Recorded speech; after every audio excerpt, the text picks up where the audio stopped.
Depuis toujours, depuis 1642 à Montréal, les Sulpiciens qui sont devenus, à un moment donné, les seigneurs de Montréal, ont essayé d'animer la communauté humaine de Montréal.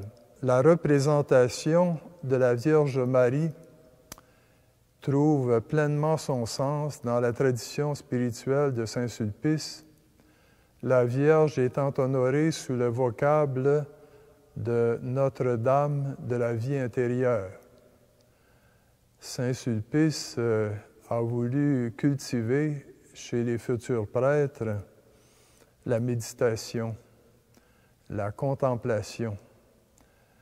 On ne peut transmettre que ce que l'on a approfondi.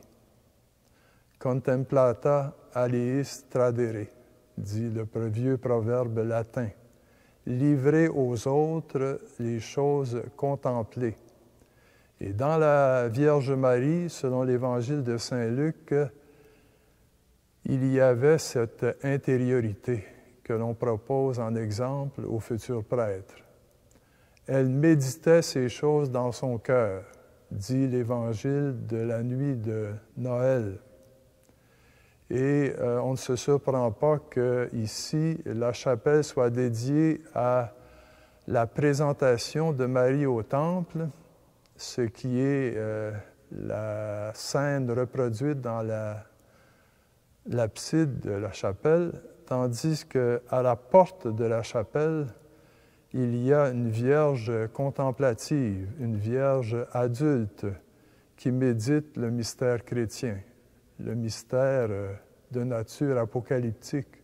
Comment est-il possible que Dieu sauve le monde par la souffrance du Christ? Comment le triomphe de Dieu sur la terre peut-il s'opérer par la douleur, par la souffrance rédemptrice? Alors, c'est la Vierge des 7 douleurs qui est reproduite dans ce buste que vous trouvez près des portes de la grande chapelle.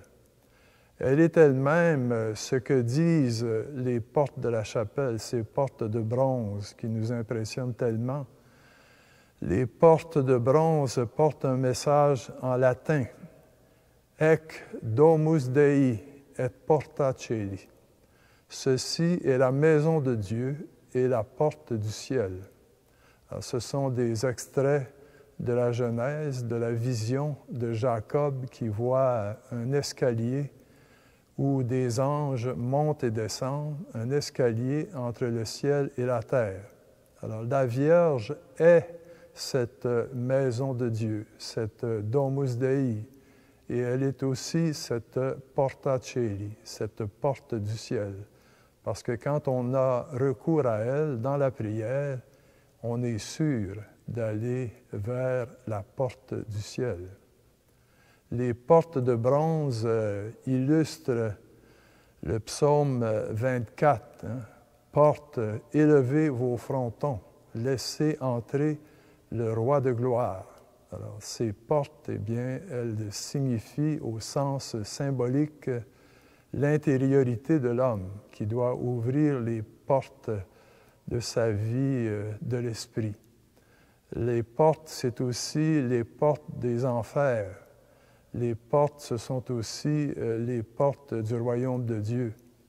Lorsque la victoire du Christ sera complète, eh bien, c'est que les morts qui sont dans les enfers, au sens ancien du mot, le royaume des morts, eh bien, les morts seront délivrés.